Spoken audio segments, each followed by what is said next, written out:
farmakognosi. Farmakognosi berasal dari kata farmako dan juga genosi yang berarti farmako itu obat dan juga genosi ini adalah pengetahuan.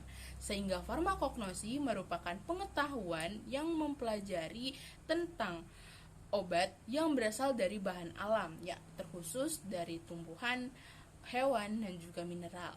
Memang sudah sejak lama kita mengetahui bahwa tanaman atau tumbuhan-tumbuhan yang ada itu menjadi salah satu bahan alam yang digunakan sebagai obat.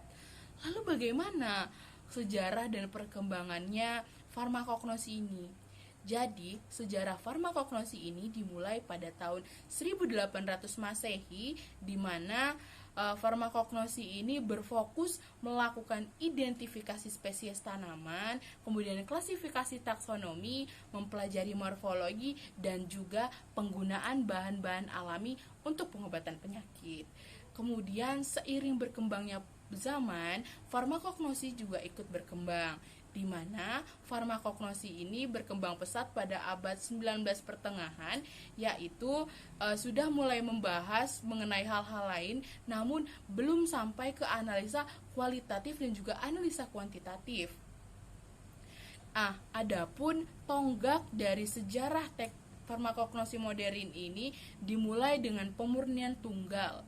Hal ini dibuktikan dengan adanya pernyataan dari seorang apoteker Jerman bernama Martius, yaitu beliau mengatakan bahwa farmakognosi modern ini berisikan penggolongan simplicia menurut segi morfologi dan juga cara-cara untuk mengetahui kemurnian simplicia.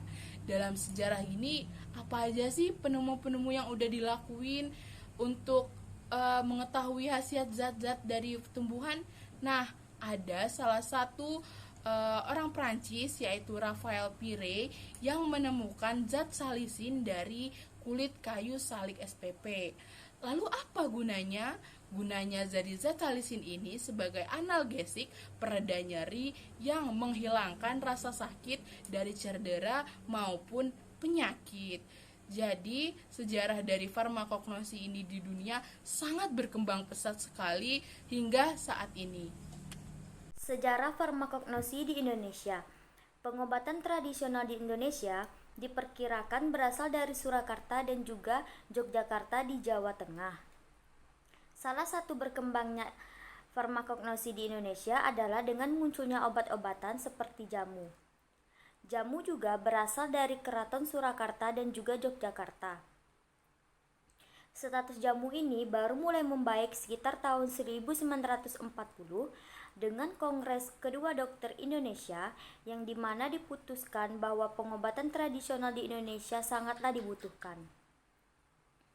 Adapun contoh lainnya seperti ukiran di Candi Borobudur sekitar 800 sampai 900 tahun yang lalu yang menggambarkan pohon kalpatura.